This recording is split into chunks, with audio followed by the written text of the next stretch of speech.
Evarbaş Çarpel Medya izleyicileri, bir siyasetin gündeminde daha birlikteyiz. Mehmet Şeren'le Görmeyin abi.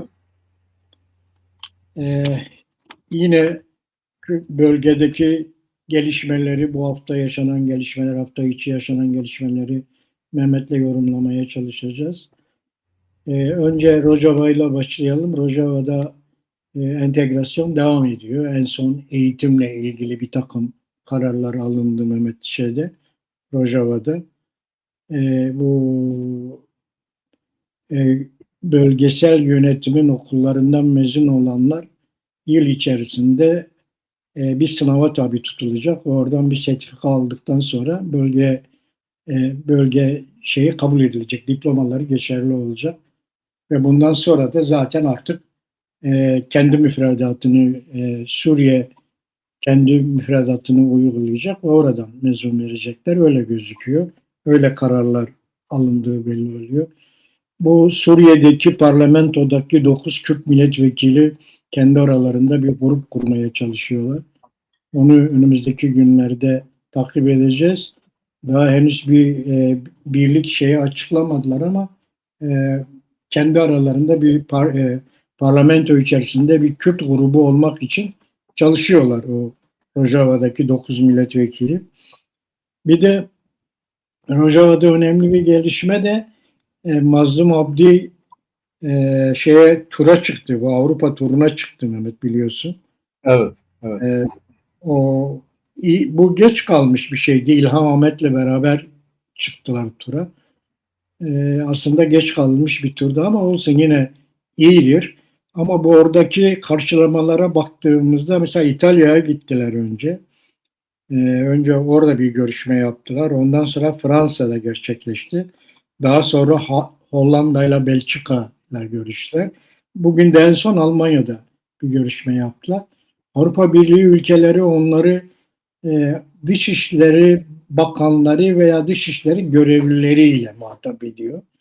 Bir etapta hem Türkiye'nin tepkisinden hem Trump'ın belki de ABD'nin tepkisinden biraz da Suriye hükümetiyle ilişkilerini bozmamak için böyle bir yol izliyorlar.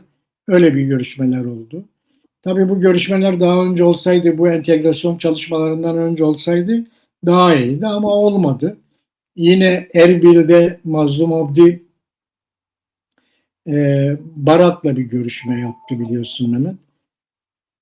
Barak'la yapılan bu görüşmede de yani basına sızdığı kadarıyla işte bu entegrasyon çalışmalarını bu sene içerisinde bitirin anlamında bir şeyde bulunmuş, talepte bulunmuş Barak. Artı yine söylentilere göre bazı basının yazdığına göre taleplerinden biri de Rojava'daki PKK'lileri dışarı çıkarın, orada durmasınlar şeklinde bir şey olmuş, bir talebi olmuş onların. Bir de önemli bir talep daha yazılıyor. İşte bu Suriye'nin petrol gelirlerinin %10'unun Rojava'ya aktarılacağı konusu var. Ama bunlar çok net konular değil. Yani böyle tamamen onaylanmış, tamamen yani kaynağı belli olan bilgiler değil. Yani eğer öyle o %10 nasıl verilecek? Orta bölgesel bir yapı yok. Acaba hani petrol gelirlerin %10'u Rojava'ya mı harcansın anlamında bir şey konuşuluyor. Bunlar tam bilinmiyor. Artık bunlar zaman içerisinde öğreneceğiz Mehmet. Evet. Rojava ile ilgili kısaca tabii yani o rutin devam ediyor. Yani onu bu olumsuz anlamdaki rutin devam ediyor. Sürekli dile getiren halim yok. Bu petrol gelirlerinin işte bilmiyorum %13 mü %14 mü her neyse aktarılması konusu bütünüyle tevatürdür. Çünkü nedir, bir bölge yok ki. Belirlenmiş bir şey yok yani, Güney gibi değil yani. Evet, Güney gibi değil. Yapı yok artık. Yok yani, nereye ne bir idari yapı var orada. Var. Mülki amirlik vesaire falan filan var yani, Şara'ya bağlı.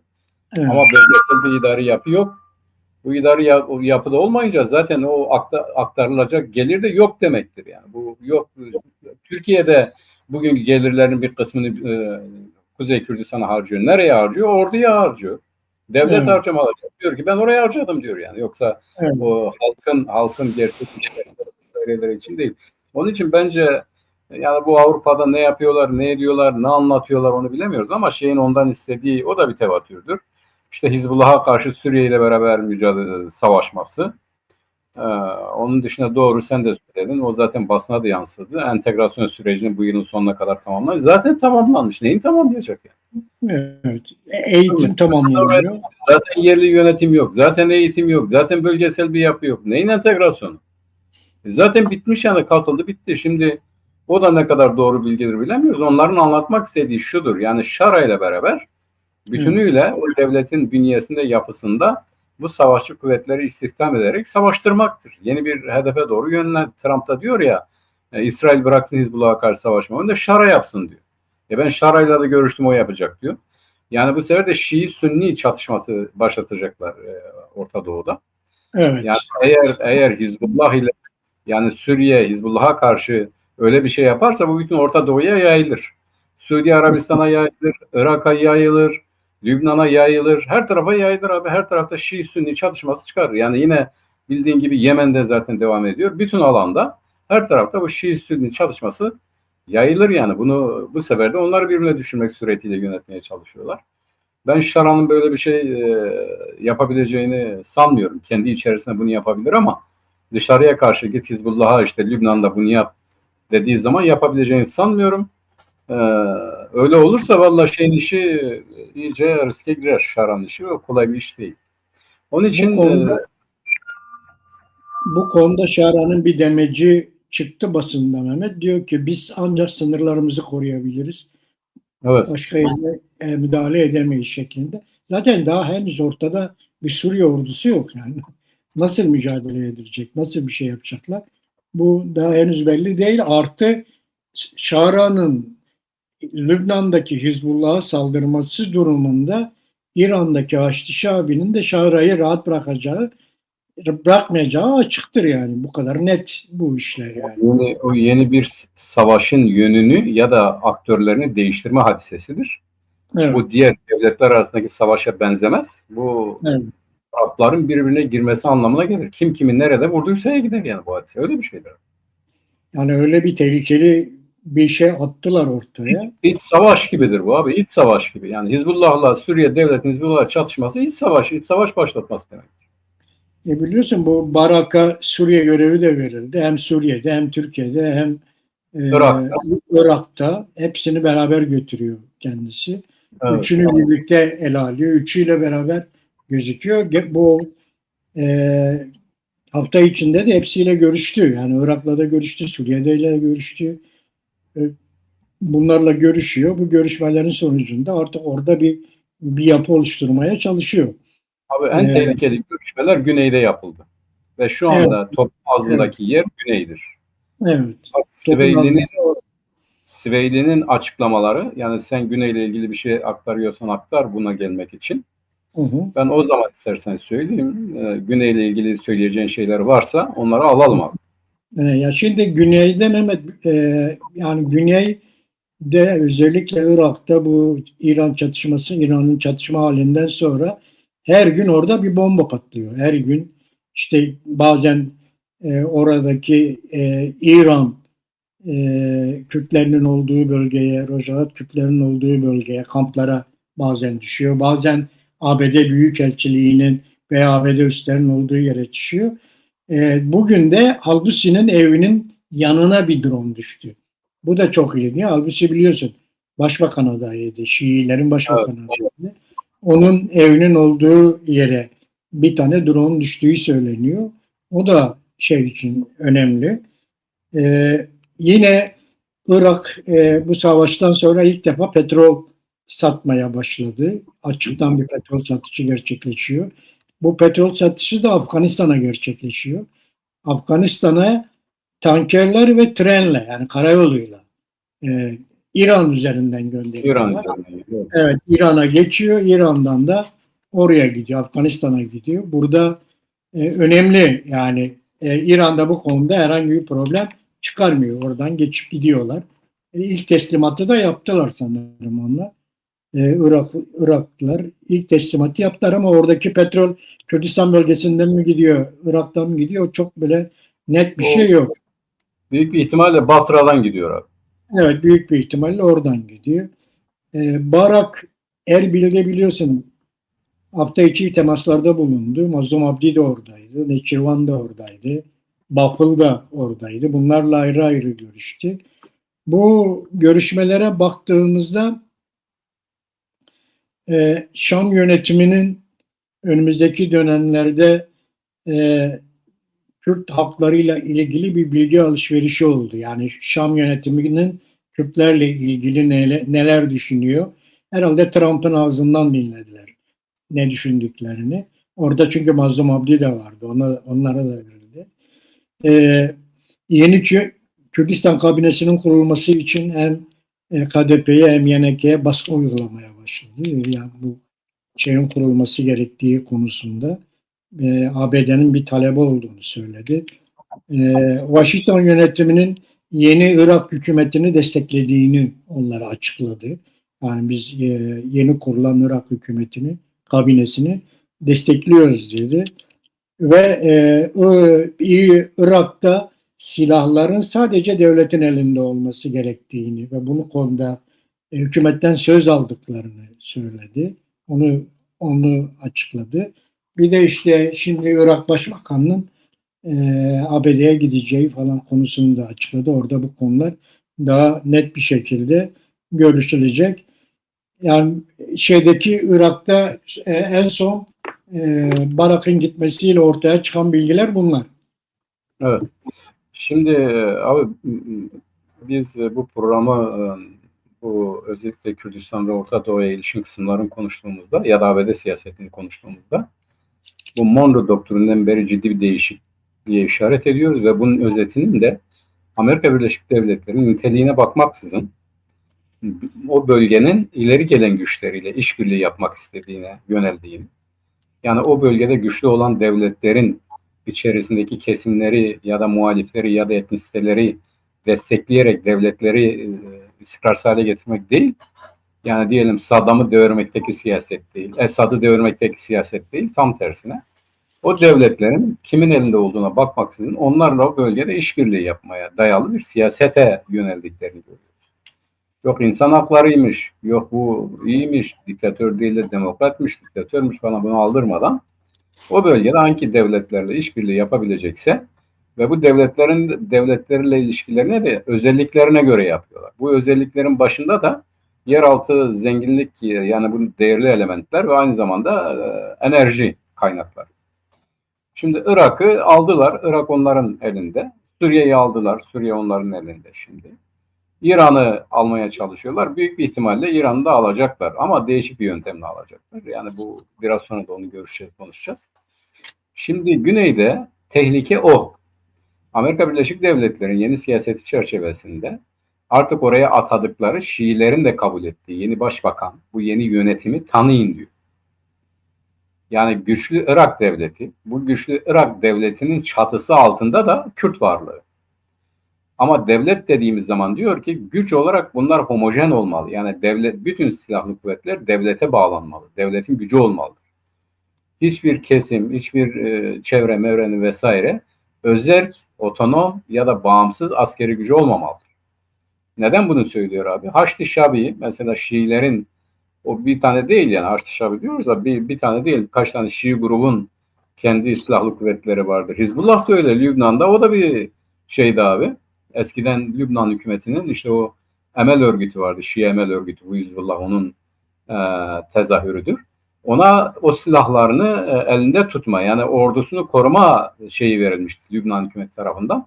İşte sonuçta Hizbullah ne oldu? Alternatif bir devlet oldu. Farklı bir devlet. Şimdi o tasfiye ediliyor. Irak'ta, Suriye'de kendilerinin egemenliği altında olan yani kendileriyle işbirliği yapan devletler içerisinde böyle alternatif ya da sıkıntı yaratacak kuvvetler istemiyor Amerika Birleşik Devletleri. Amerika Birleşik Devletleri'nin yeni siyaseti Monroe doktrini gereği güçlü Irak içerisinde Kürt varlığı. Bu Kürt varlığı ama silahsız Kürt varlığı. Bak bunu da söyleyelim artık yavaş yavaş. Orada hedefte olan Kürt silahlı kuvvetlerin tasfiyesidir ya da Irak devletine bağlanmasıdır. Yani bu bağlandıktan sonra yani Erbil'deki kuvvetler ya da Güney Kürdistan'daki askeri kuvvetler merkezi yönetime, genel kurmaya, Irak genel kurmayına bağlandıktan sonra geçmiş olsun. Şimdi orada Kürtlerin yapması gereken anayasanın 140. maddesi gereği evvela bir referandum yapmak ve bölgeleri belirlemek. Yani Tuzurmato, Kerkük ve Şingali Kürdistan toprağı olarak tespit etmek ve bir federal bölge ihdas etmek, bir federal bölge kurmak. Ancak bu şekilde yani Irak, federal Irak, iki tane yani bir Arap bölgesi, bir Kürt bölgesine müteşekkil bir ülke olarak tasavvur edilir. Ona göre bir anayasa yapılırsa Kürtler güvencede olabilir. Ordu, federal devletin ordusu olabilir tamam ama asayiş kuvvetleri, yerel kuvvetler vesaireler devam eder, olur. Aynen İskoçya gibi düşün abi. Yani İngiltere modeli yani İngiliz modeli federasyonu düşün. Her bir federe bölgenin kendi başbakanı vardır, asayişi vardır, parlamentosu vardır ve benzeri yasaları falan filanı vardır. Şimdi bu dikkat et İngiliz yani kraliyet İskoçya kraliyete bağlıdır. Yani işte bu diyelim ki Galler gidip ona müdahale edemez ya da Britishler gidip müdahale edemez. Krallık çerçevesinde bir katılımı vardır. Şimdi biz federasyon çerçevesinde bir Kürt varlığı olmadan hiçbir şey güvence altında değildir. Onun için bu 3 tane Tuzurmato'nun, Kerkük'ün ve Şengal'in mutlaka Kürdistan'a bağlanması ya da öyle telaffuz edilmesi ve ona göre anayasa zaten böyle diyor. O ara bölgenin netleşmesi için 140. maddeyi koymuşlar. Bir defa buradan Kürtler bunu dile getirmelidirler. Evvela biz kendimizi güvencede hissetmeliyiz. Bunun yolu da buralarda federasyon yapalım. Bunlar bizim toprağımız. Bunlar Kürdistan bölgesine katılsın. Bu bir. İki, federal yapılanmaya göre bir örgütlenmeye gidelim. O zaten otomatikmen yerel yönetimin, yerel hükümetin, yerel kuvvetlerin olmasını gerekli kılan, öngören bir anlayıştır. Federal yönetim budur. Şimdi buradan hareketle Kürtler ilerlemezse, aynen Suriye'deki gibi Kürt varlığı var ama onu koruyan, kollayan bir kuvveti yok. Bir anayasal güvencesi yok. Parçalı bir Kürdistan, Irak'ın egemenliğinde olan Haçlı Şabi'nin bile girip müdahale ettiği, Erbil'e kadar gelebileceği bir dağınık bir durum. Şengal orada, Erbil, Kerkük orada, Tuzurmato ortada. Böyle bir yapıdan Kürtlerin kendi varlıklarını, birliklerini koruma imkanı yok. Peki buna nereden gidilebilir abi? Yani bunun gerçekleşebilmesi için evvela Kürtlerin ne yapması lazım? Bunun lamicimi yok. Bunun tartışılacak bir tarafı yok. Hemen derakap Kürtlerin kendi parlamentolarını kurmaları lazım. Regüler bir devlet olarak çalışmaları lazım.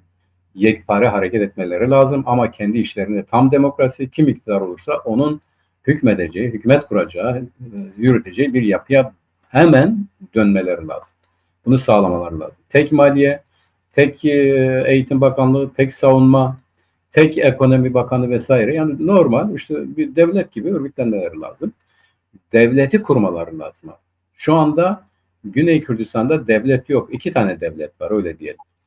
Güney Kürdistan'da parlamento yok. 2 tane parlamento var. Güney Kürdistan'da tüzel kişilik yok. 2 tane yapı var. Diğerlerini de sayarsak Şengal bir başına, Kerkük başkalarının denetiminde, Tuzurmato'nun ne olduğu belli değil. Bütün bunların bir defa netleşmesi, yekpare bir Kürdistan coğrafyası olarak tanımlanması için Kürtlerin hiçbir gerekçe ileri sürmeden kendi yasal kuruluşları içerisinde birlikte hareket etmeleri lazım. Yani başbakansa başbakandır. O parlamento, yasama, yürütme, yargısı oluşacak. Bunlar hükmedecek orada. Geçerli olan bu. Diğerleri seçimlere katılır, iktidar olur, olamaz, ittifak yapar, bunu yapar, şunu yapar falan filan. Bu meşrudur. Buna bir itirazımız yok. Ama devlet yekpare bir devletin olması lazım ki bugün Barack Obama diyorum, Tom Barack orada esip gürlerken birilerinden onu yapın bunu yapın derken bütün bu yapıya güveniyor, bu dağınıklığa güveniyor. Birlikte hareket edemeyen bu yapıya güveniyor, buna göre hareket ediyor. Şimdi Swaley'nin açıklamalarını doğru okumak lazım. Yani kamuoyuna bu konuda Tom Barack'ın ne dediği, ne yaptı vesaire tam yansımadan ama Swaley ne dedi? Çok büyük bir tehlikeyle karşı karşıyayız. Bak şimdi bu şartlar altında yani bu bir kehanet değil, bu olanlardan hareketle söylüyor. Yani gitseler bir güneyin güneyiyle konuşsalar, güneyin güneydoğusuyla konuşsalar, bu adamlar başından beri demiyor mu zaten biz Bağdat'a bağlanmak istiyoruz. Kerkük'te bunu yapmadılar mı? Yani bu yolu kapatmak lazım. Ya da bir cumhurbaşkanlığı seçiminde birbirine girmediler mi? Şimdi buna son vermek lazım. Bunu geride bırakmak lazım. Bunu bir daha akıllarına getirmemeleri lazım. onların kendi varlıklarının, hatta bölgesel yapılarının, hatta parti varlıklarının devam edebilmesi için bir tüzel Kürdistan'da birleşmeleri lazım. Seçimi kabul edecek. Yani herkesin dışında devlet kurumları olacak, maliyesi olacak, eğitimi olacak, savunması olacak. Bunlar devlet yani. Yargısı olacak, asayişi olacak. Bu herkes için geçerli olacak. Yasalarını yapacaklar, onlar öyle hareket edecek. Yani ortaklık derken yarı sizden yarı bizden, bu yanlıştır. Bunlara tevessül etmemek lazım. Yani Kürtler artık modern, çağdaş bir devlet kurmanın eşiğinde değil. Geride bırakmışlar, ona yetişmeleri lazım. Bu olursa dışa karşı uluslararası düzeyde, hatta Güneybatı için, hatta Doğu için hem bir referans olurlar hem de itirazları dinlenen bir yapı ortaya çıkabilir. Bu olmadığı zaman Siveyli tam ifade etmiyor ama Tom Barak'ın o görüşmede resmen, yani sizin böyle bu bir başına buyruk bu kuvvetleriniz olmaz. Irak'a bağlamanız lazım. Bakıyorsa Haçlı Şabi'yi tasfiye edemiyoruz. Onlar sizi gösteriyor. Siz de devlete bağlanmalısınız ki onlar da devlete bağlansın. Bir tek devletin oluşması ancak böyle olabilir. Ama haklarınız korunur, bu olur, şu olur vesaire falan filan gibi eften püften laflar söylemiştir. Bu kesin böyledir. Birlik de değil. Yani birbirlerine karşı kullanabilir abi. Onun için bir an önce, yani bunun şeyi yok, bunun yarına bırakılacak bir tarafı yok. Hemen derhal bir meşru, yasal, tüzel kişiliği olan bir Kürdistan Federe Devleti'ni inşa etmeleridir. Birleşme kurumları birleştirmeleri ve öyle başkalarına karşı bir tek kişi konuşmalıdır.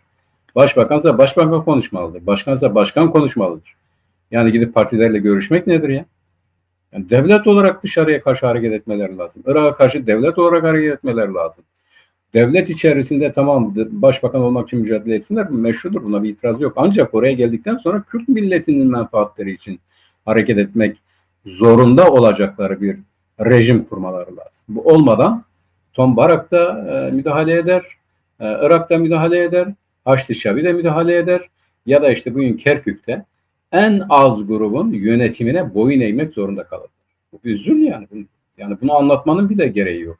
Yani bu ciddi bir tehlikedir demek gerçekten de yani çok ciddi bir ayıptır ya. Yani bu zaten belli bir şeydir. Bunu neden söylüyoruz? Ama idrak etmek lazım. Bunu bir an önce harekete geçirmek lazım. Güney için, Güney'in kurtuluşu, Güney'in ayakta. Zaten Güney'in kuzeyi yok abi.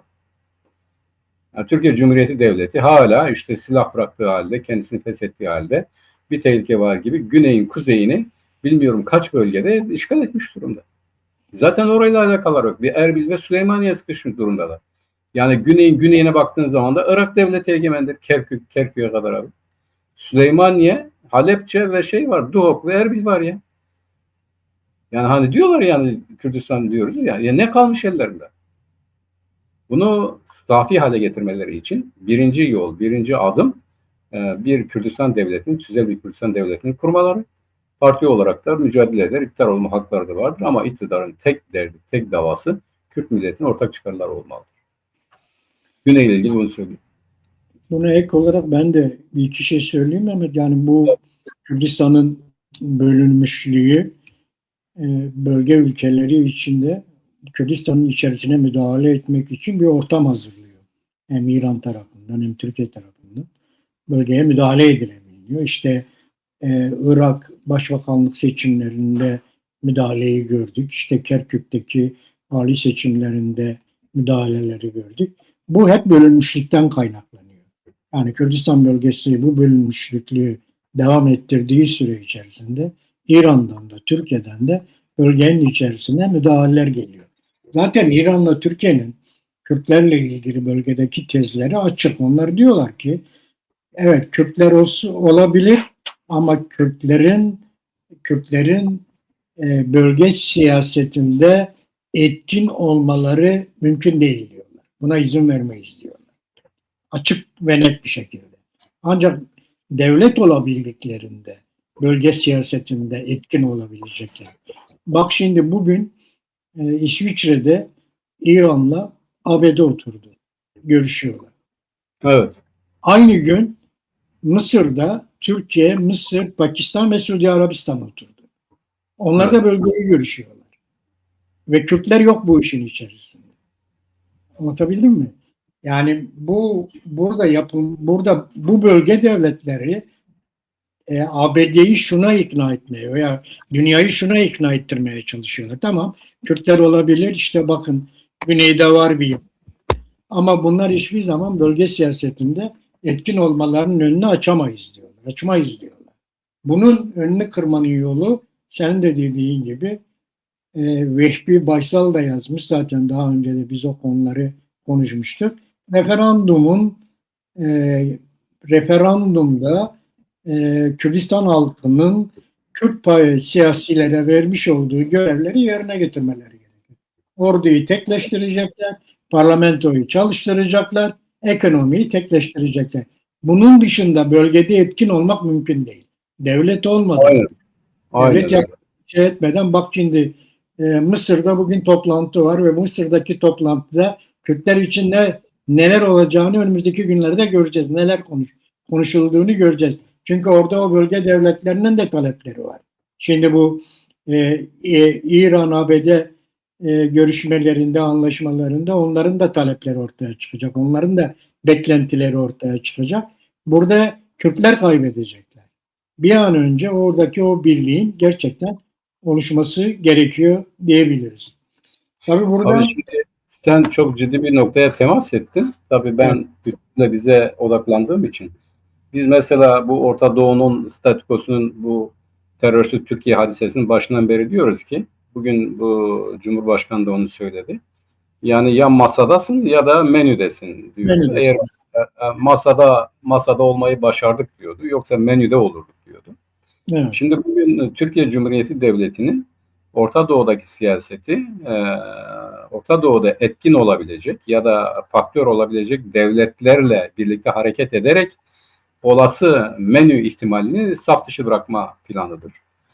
Suudi Arabistan, Mısır, Pakistan ile hareket etmesi İsrail'i frenlemenin ya da İsrail'in etkisizleştirebileceği bu Abraham anlaşmalarıyla beraber İsrail hegemonyasının kurulacağı ya da İsrail paratonerinin kurulacağı seçeneği devre dışı bırakma siyasetidir aynı zamanda. Bu bir. İki, Amerika'ya diyor ki bak biz bir mihver oluşturduk. Dikkat edersen 1939'da, 38'de yani 25'ten sonra Türkiye Cumhuriyeti Devleti kurulurken iki tane çok önemli pakt vardı.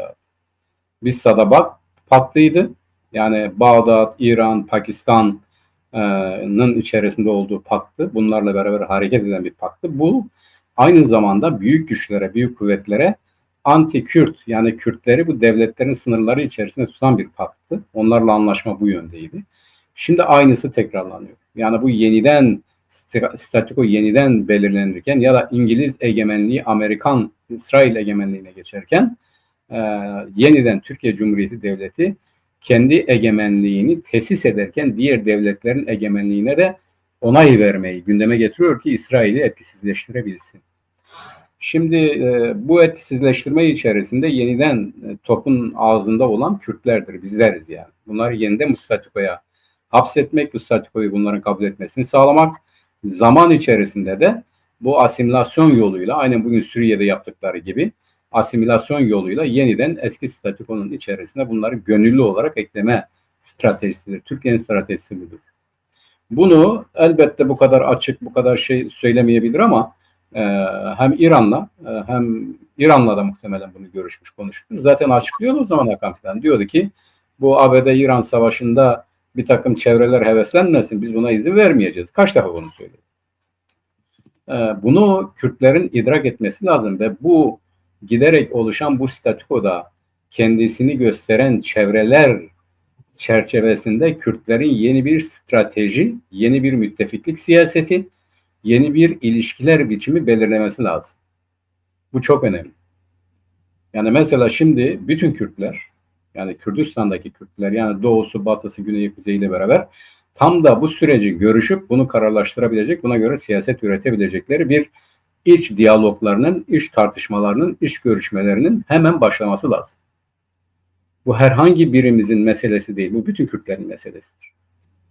Kürtler bunu birlikte halletmeli. Konuşmalı, görüşmeler, ortak bir stratejiyle kim artık bu şartlarda müttefik ya da kim bu dengeleri değiştirebilir ya da kim bizim bu kazandığımız hakları ayakta tutabilir, hangisiyle birlikte bunları yapabiliriz? Bunları tespit etmeli, bunlara göre bir siyaset uygulamalı ve birlikte hareket etmelidir. Yani güneyde devlet var ama bu devletin ayakta kalması için bütün Kürtler bunu savunmalıdır, mücadele etmeli. Diğer parçadaki Kürtlerin hakların tesisi için herkesin yine mücadele etmesi lazım, savunması lazım, birlikte hareket etmesi lazım. Bunu başarabilirsek ben inanıyorum ki bu Orta Doğu, çünkü bunlar arasındaki anlaşmalar çıkara dayalı olduğu için çıkara dayalı anlaşmaların hiçbir zaman bir kalıcının olmadığını bilmeliyiz ve İsrail zaten bu dayatmayı kabul etmiyor. Bu Amerika'nın şu andaki İran'la olan ilişkilerini ya da bu ateşkes ya da bu anlaşma ihtimalini kabul etmiyor. Biz tabii bu İsrail'e de yansıyacak. Önümüzdeki seçimlerde ne olacak onu bilemiyoruz ama yani bu bir tür şu oluyor, nefes alma süreci oluyor. Bu nefes alma sürecinde de Kürtler kendi pozisyonlarını tartışmalı, belirlemeli, ona göre hareket etmeleri ve ona göre bir strateji, taktik ve mücadele biçimi oluşturmaları lazım. Evet, yani şu aşamada öyle gözüküyor ki Mehmet, Kürdistan'da Güney'in birliğini korumak, statüsünü korumak birinci hedef, artı Suriye'de de her şey henüz bitmiş değil. Suriye daha birçok şeye gebe olduğu açık. Trump'ın bu son işte Hizbullah'la Suriye ilgilensin demesinden sonra belli ki bölgede daha epey bir olaylar yaşanacak. O aynı zamanda hem bir taraftan Güney'in birliğini ve oradaki yapıyı korumak, aynı zamanda da Suriye'de de yeniden özel bir yapının oluşabilmesi için, bir statünün oluşabilmesi için çaba sarf etmek. Mesela bugün Avrupa'yı gezdiler, biraz geç kaldılar Avrupa'ya gitmekte. Çünkü entegrasyon bittikten sonra Avrupa'ya gittiler. Entegrasyona başlamadan önce Avrupa'ya gitmeleri gerekmedi. Ve Avrupa'dakiler de hem Türkiye'den çekindiklerinden hem Şahra'nın tepkisinden, çünkü orada bir takım işler de, şirketleri de var orada. Şu anda çalışıyor şirketleri. O yüzden orada Şahra'nın da vereceği tepkiden çekindikleri için bizimki şeyleri bu Mazlum Abdi ile İlhan Ahmet'e Dışişleri Bakanları bazı yerlerde de Dışişleri görevlileri ancak görüşme kabul ettiler ve onlarla görüştüler. O görüşmelerde de çok fazla bir şey basına falan yansıtmadılar. Basına da herhangi bir şey çıkmadı daha henüz bu konuyla, bu görüşmelerle ilgili. Bu yüzden çok çabuk hareket etmek gerekiyor. Yani Kürdistan'daki o parlamentonun yapısının ve Kürdistan'daki peşmergenin birleştirilmesi için çaba sarf etmek gerekiyor ki Suriye içinde bir takım şeyler yapılabilsin. Yoksa bak, bölge devletleri adım atmaya başladılar. İşte Suudi Arabistan, Pakistan, Mısır ve Türkiye bugün bir araya geldiler. Onların da bölgede bir güç olabilmek için, hiçbiri tek başına bir güç değil bunların. Ne Türkiye, ne Suudi Arabistan, ne şey, ama birlikte bölgesel bir güç olabilmek için ilk adımı atmaya başladılar. Böyle bir çaba var. Burada Kürtlerin zararlı çıkmaması lazım. Kürtlerin de bu işte kazançlı çıkması için bu tür çalışmaların mutlaka güneydeki birliğin bir an önce gerçekleşmesi gerekiyor. Tabii evet, bu biraz da şeyden kaynaklı. Yani işte Mehmet, ABD-İran çatışmasında işte barıştık, yok işte yok barışmayacağız, yok işte şu olacak derken en son belli bir metin çıktı ortaya. Sonra o metini görüşmek için bugün taraflar Cenevre'de, İsviçre'de bir araya geldiler. Orada evet, görüşüyorlar. Henüz daha bir şey çıkmadı ortaya ama orada bir şeyler görüşülüyor. O belli yani. İki taraf da savaşmak istemiyor. Bu net bir şekilde çıktı ortaya. Bir defa yani şeye baktığımızda, İran tarafına baktığımızda ABD ve İsrail saldırıları sonucunda gördük ki bunların kritik dediğimiz altyapıları, enerji ve altyapı şeyleri tamamen tahrip oldu. İranlar bu şekilde evet, tahrip oldu ama rejim liderlik geçişini, yani Ali 3500 kişinin öldüğü söyleniyor. Ali Hamenei öldürüldü. Bir sürü askeri lider öldürüldü. Ama kademe yönetimi tasfiye edildi abi. 2 kademe. Evet, tasfiye edildiğini görüyoruz. Ama buna rağmen bir liderlik geçişi yapıldı. Tekrar Evet. Düşünülen o rejim değişikliği gerçekleşmedi. Artı şimdiye kadar Hürmüz Boğazı'na statü koymaya cesaret edemeyen İran şimdi artık bensiz Hürmüz Boğazı olmaz demeye başladı. Bu noktaya geldi. Ve ABD Hürmüz Boğazı'nın serbest geçişe açmazsa bölgedeki prestijini kaybedecek. Bunun farkında. Onun için de bunun için bugün işte İsviçre'de bunun çalışmasını yapıyorlar. Yani ne yapıp yani gerekirse İran'a bir miktar hani bu dışarıdaki paralarını el konulan paraların geri dönmesini istiyorlar. Bir miktar gönderdi abi. Bir miktar gönderdiler. 3 milyar dolar kadar gönderdiler. Ama daha paranın tamamı değil. 25 öyle milyar dolar daha var. Evet, daha var o para. O paranın geri dönmesini istiyorlar. Ama Hürmüz Boğazı artık bizim dışımızda hiç kimse orada kendisine özgü bir güvenlik tertibatı alamaz diyor. Trump bugün açıklama yapıyor, diyor ki eğer Hürmüz Boğazı'nda para alınacaksa ben alırım diyor. Kimse oradan ben haraç alırım diyor. Öyle açıklama yapıyor. Yani Hürmüz Boğazı'nın serbest geçişi açmazlarsa ABD'nin bölgedeki o karizması çizilmiş olur gibi gözüküyor bana. Ne dersin? Aynen öyle abi. Şimdi çok doğru senin dediğin. Amerika şimdiden zaten onun ne diyorlar parçalı hale geldi Amerika.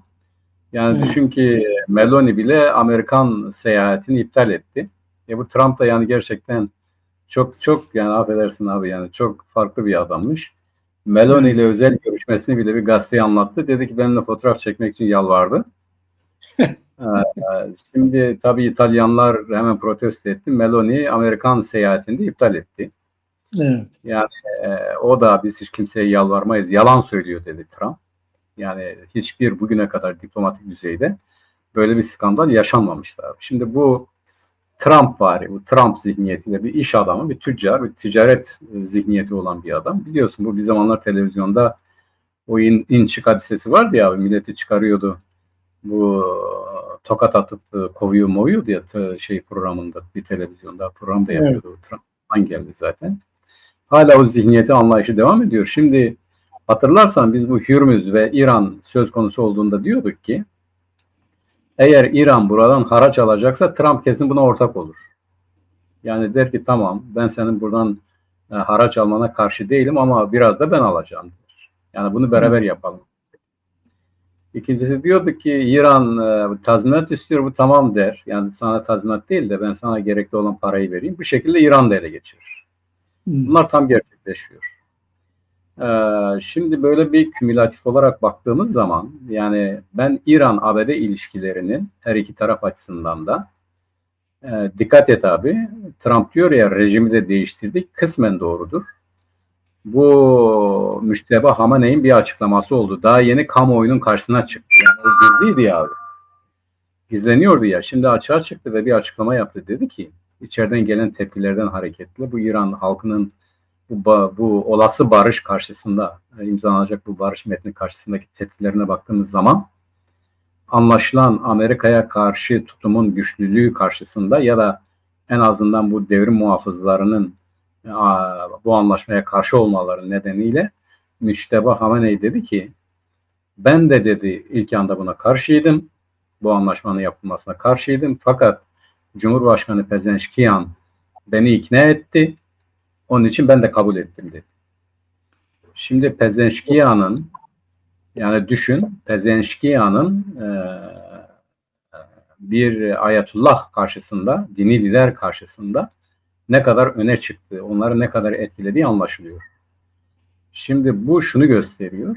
İran geleneğinde diyelim ki eskiden Ali Hamenei çıkıp böyle bir açıklama yapmazdı. Yani Cumhurbaşkanı beni ikna etti falan demezdi yani. Öyle bir şey yok. O ona akıl veremez. Larijani'ydi ikinci sıradaki adam, danışmanı, akıl tanesi. Şimdi o da yok ama bu Pezeşkiyan biz dikkat ediyorsan abi hatırlıyorsan onu da söylüyorduk. Batı'nın anlaşabileceği, yeni işbirliği içerisinde olabilecekleri Arakçı'dır, Pezeşkiyan'dır ve Galibaf'tır.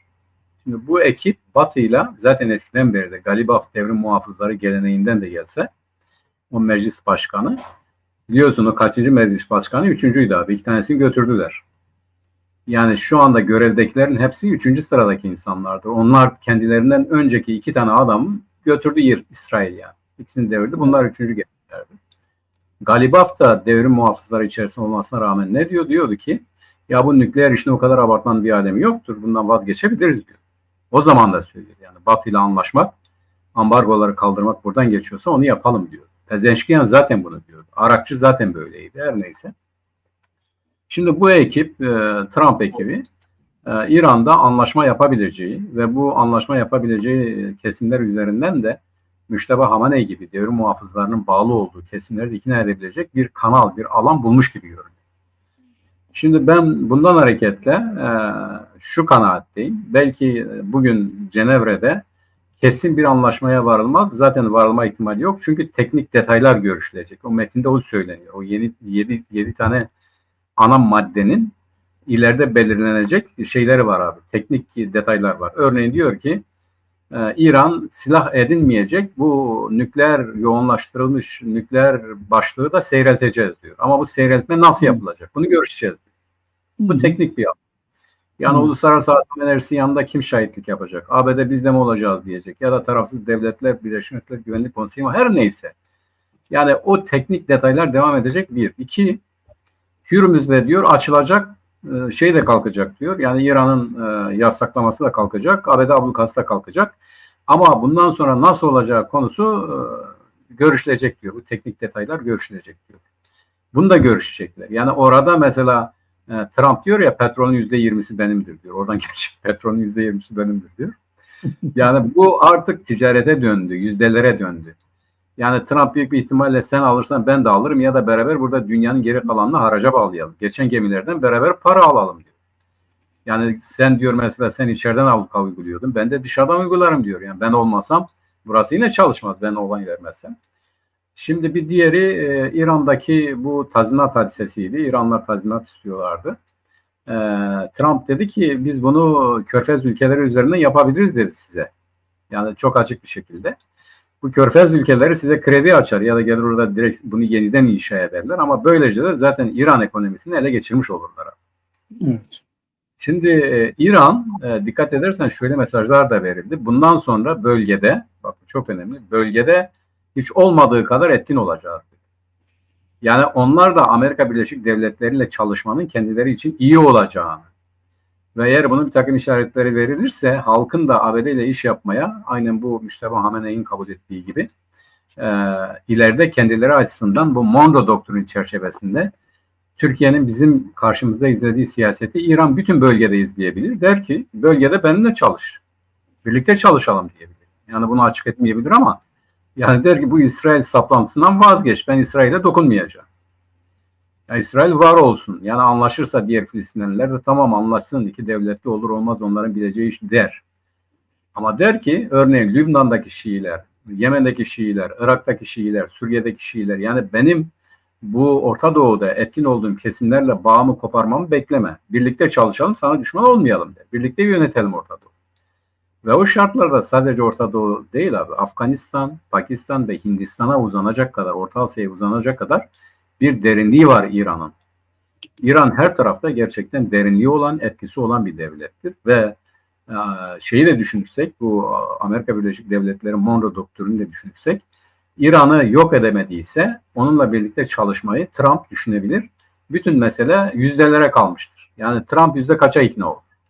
Bak dikkat edersen Netanyahu'ya fırça attı. Yeter dedi yani. Bırak bu işleri dedi. Hizbullah'la sen niye savaşıyorsun? Bırak dedi. Şara savaşsın dedi. Evet. Yani o da onu söyledi. Yani sen neyine güvenmiyorsun dedi. Neyine şey yapıyorsun dedi. Şimdi büyük ihtimalle uluslararası bu operasyonu yöneten çevreler büyük bir ihtimalle daha çok Netanyahu'dan çok Trump'la birlikte hareket edecekler ve Orta Doğu'da, dünyada bu rejimin kurulması, ticaretin devam edebilmesi için ve Orta Doğu'da da yeni bir rejimin kurulması için büyük ihtimalle Netanyahu'yu da ya sınırlayacaklar ya buna zorlayacaklar ya da İsrail seçimlerinde yeni bir başbakanla bu işi yürütmeye çalışacaklar gibi görünüyor. Yani burada kümülatif bir hesap yaptığımız zaman abi, şimdi Trump gitti, Maduro'yu devirdi, Maduro'nun yardımcısıyla orada işbirliği yaptı. Gitti Kübalılarla, bak Kübalılarla görüştü. Küba bugün bir reform paketi açıkladı. Dikkat edersen abi. Bu reform paketi uluslararası sermayenin Küba'ya girişine el veriyor. Bankaların açılmasına, kredi vermesine, ticaret yapmasına, yatırım yapmasına, Küba, özel sektörün önünün açılmasına, Küba bugün parlamentoda yapılan görüşmede oy birliği de buna onay verdi abi. 150 kalemde, 150 alanda reform yapıldı. Bu şu anlama gelir. Ne kadar dedilerse bizimle sosyalizme vazgeçmeyeceğiz ama yani Küba'ya Amerikan sermayesi girecek. Çünkü Küba petrol ambargosu nedeniyle, diğer ambargolar nedeniyle yok olma eşiğine gelmiş. Şimdi sermayenin Küba'ya girişiyle beraber petrol ambargosu da kalkıyor. Küba'da da artık yani kapitalizmin inşası, kapitalist yani sermayenin girmesiyle beraber kapitalizmin inşası, küçük ve orta sınıfların oluşturulması gibi bir süreçte başlamış oluyor. Şimdi İran'da böyledir. İran'ı da uluslararası ekonomiye dikkat edersen yine şeyi söyledi. Uluslararası para sistemine entegresi İran. Sadece o değil, Trump der ki tamam petrolünü bana sat ben alayım. Kaça satıyorsun? 1 liraya. 1 liraya ben alayım ya da 1 lira 10 kuruş alayım der. Venezuela'nın petrolünü aldığı gibi alıp sattığı gibi. Dikkat et abi, Türkiye'ye doğalgaz sattı. Nereden aldı bu doğalgazı? Azerbaycan'dan aldı, Türkiye'ye sattı. Yani Türkiye Azerbaycan'dan diyelim 500 liraya alıyor doğalgazı, ABD'den 750 liraya aldı. Yani şimdi bütün bu ticari ilişkilerin İran'ın da lehine olması kaydıyla Trump anlaşma yapabilir ve savaşılacak bir İran'dansa işbirliği içerisinde hareket edilecek bir İran, Amerika Birleşik Devletleri bu sınıfı açısından, bu yönetici kliği açısından her zaman evladır. Çünkü onların bir tek amacı vardır. Bu ticari ilişkiler daha fazla para kazanmak ve aynı zamanda da bu bölgede kendi muarızlarına, yani kendi rakiplerine karşı bütün ticareti, yeraltı yerüstü zenginlik kaynaklarını vesairesini, enerji hatlarını vesairesini ele geçiremese de ama ortak olmak şeklinde ya da başkalarının eline geçmemesi çerçevesinde bir anlaşma bile Trump için yeterli olabilir. Bu kümülatif olarak İran her ne kadar yıkılmamış, ayakta kalmış bir başarı gibi görünse de inşa süreci itibariyle Amerika'ya teslim olacaktır mecburen. Amerika'da her ne kadar İran rejimi bunu şunu değiştirmediyse bu kendisiyle anlaşmaya yaklaşan İran üzerinden kendi politikasının işte belli bir miktarını gerçekleştirmiş olacaktır. Bu ikisinin yıkıntısı da ikisine kar olarak kalacak. Trump Amerika Birleşik Devletleri'nde seçimde zaten seçime giremeyecek ama yani bu sonbahardaki seçimlerde belli olacaktır. Bu Trump siyaseti, Trump anlayışı da hem orada hem dünyada giderek gerçekten de geriledi. Gerçekten de bugün Trump artık eskisi kadar prestijli ya da eskisi kadar orada burada sözü dinlenen biri değil. Amerika Birleşik Devletleri dünyada sadece askeri güçle bir şeyler yapabilecek. O da yıkıcı bir anlamdadır. Ama onun dışında diğer kesimlere karşı ciddi bir güven bunalımı içerisinde de ciddi bir sıkıntı içerisine de girmiş oldu. Fakat Trump'ın işi belli olmaz. Bu anlaşmada sekmeye uğrarsa, dediklerini yapmazsa daha yıkıcı bir şekilde, daha güçlü bir şekilde vuracağım İran'ı. Yani bunu yapar mı? Yapar tabii ki. Yıkmak kolaydır. Onu yapabilir. Ama ben İran'ın da olayı bu düzeye vardıracağı kanaatinde değilim. Çünkü onların da artık bu savaşı sona erdirmek, iç yaraları sarmak, halkın ihtiyaçlarına cevap vermek gibi problemleri var. Büyük bir ihtimalle bunu yapacaklar. Ama ben İran'ın iflah olabileceğini sanmıyorum. Bu yeni ekibin, Pezeşkiyan'ın İran mollaları için de bir seçenek olacağına inanıyorum ve bunun da bu Pezeşkiyan'ın da ya da bu yeni şimdi yönetici ekibinde eskisi gibi yürümeyeceğini bildikleri için İran'da bir devirme önlemek için bir takım reformist hamlelere yönelebilirler. Her ne kadar rejim eskisine göre konsolide olsa da bu barış ortamında ben çözüleceği kanaatindeyim. Yani baktığımızda Mehmet bu savaşa ABD'nin bu savaştan beklentileri neydi? İşte yapılabilirse İran'da bir rejim değişikliği yapabilir. Bu başarılı olmadı. Rejim kendini devam ettirdi. Ali Hamenei ve üst düzey komutanların kaybedilmesine rağmen rejim kendini dönüştürebildi, devam ettirebildi. İkincisi bu nükleer meselesiydi. Nükleer saflaştırılmış uranyumun başka bir ülkeye taşınması meselesiydi. İstedikleri şey buydu. Bu da olmadı. Öyle anlaşılıyor ki bu şöyle çözüldü senin dediğin gibi. Uranyum Uluslararası Atom Enerjisi'nin denetiminde seyreltilecek. Yani onun Evet. nükleer başlık haline gelmesini engelleyecek bir seyreltme. Yani başka bir ülkeye taşınmayacak, yine İran'da kalacak ama Uluslararası Atom Enerjisi'nin denetiminde bu şey olacak. Seyreltilecek ve bundan sonra da İran Uluslararası Atom Enerjisi'nin denetime kapatmıştı kendini. Bunu açacak, öyle gözüküyor. Açacak ve nükleer başlık edinme hevesinden vazgeçecek demek. Vazgeçecek diyor. Böyle bir şey var. Böyle bir bunu kabul etti. İran da bunu kabul etti. Yani bunu da şey yapıyor. Şimdi İran'ın çok fazla altyapı tesisleri zarar gördü bu işler ve şu anda Yok yani ekonomistlere göre İran'daki enflasyon %84. Evet. Yarın bu tahribatı yerine getirmek için para harcamaya başladıklarında enflasyon nereye geleceğini düşünelim. Bu yüzden artık İran'da şimdi bunları kazanmışken, yani rejim değişmemişken, nükleere sahip olmuşken, artı Hürmüz'de bir etki kurmuşken bu aşamada bir barışı tercih ediyor ABD karşısında. Öyle gözüküyor. Bunun için geliyor, masaya oturuyor. Çünkü ülkenin altyapısı tamamen bitmiş durumda. Bundan sonraki sosyal olaylar nasıl gelişecek daha belli değil. Savaştan sonra, bu anlaşmanın yapılmasından sonra nasıl bir sosyal şeyler olur o daha belli değil. O bilinmiyor daha şeyinde. Bu nedenle İran bu anlamda bu anlaşmayı istiyor. ABD de zaten biz bunu İran ABD savaşı başladığında programda dedik, yani bu savaş bir ayı geçmez dedik. Yani böyle uzun savaş yapamazlar bunlar. ABD ta oradan buraya gelip burada yıllar süren bir savaş yapamaz. Yani en fazla. İşte geldikleri nokta burası, burada. ABD de bu anlamda şeyi biliyor, yani İsrail'in bu işi beceremeyeceğini, İsrail'in İran'la başa çıkamayacağını biliyor. O yüzden de bir barış anlaşmasıyla tekrar geri gitmek istiyor. Giderken de tek düşündüğü şey Hürmüz'ü açık tutmak. Bir de bu uranyumun seyreltilmesi konusunda yani kendi kamuoyuna açıklayacağı bir takım başarıları anlatmak isteyecek orada. Yani işte bakın, uranyumdan vazgeçtiler, nükleerden vazgeçtiler. Bunları anlatacak, yani en azından yapabileceği işi.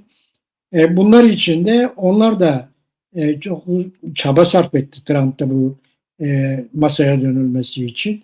Masaya dönüldü. Bence bu masa devam edecek. İsrail bunu bozmaya çalışıyor mu? Evet. İsrail bunu bozmaya, daha dün Lübnan'a saldırıldı ve 20 kişinin yaşamını kaybettiği söyleniyor. Dün yapılan saldırılarda. Sürekli onlar da Hizbullah'la bir araya gelmeye, orada bugün de anlaştılar falan diyor ama ben İsrail'in onlarla ciddi bir anlaşmaya, bağlayıcı bir angajmana gireceği kanaatinde değilim. Bağlayıcı olmaz ama ABD'nin çekilme meselesi gündeme geldiği için, bu bir de Kasım seçimleri var ya, zaman da var orada. Kasım seçimleri de olduğu için yani bir müddet durdurulabilir. Mesela bu 60 gün meselesi önemli orada. Hani 60 gün içerisinde. Yani bu 60 gün görüşelim. 60 gün konuşulacak bu mesele. Oradaki maddeler tek tek ele alınacak. Bu 60 gün sürecek. Bu 60 günde bitirilecek gibi gözüküyor. İsrail de bu süre içerisinde sanırım şey yapmayacak. Yani öyle ABD'nin çok dediğinin dışına çıkamaz. Çıksa bile başarılı olamaz yani orada. Evet. Öyle gözüküyor. Yani bu şekilde bitecek gibi gözüküyor bu İran'la ABD ve İsrail arasındaki mücadele. Senin ekleyeceğin bir şey var mı buna?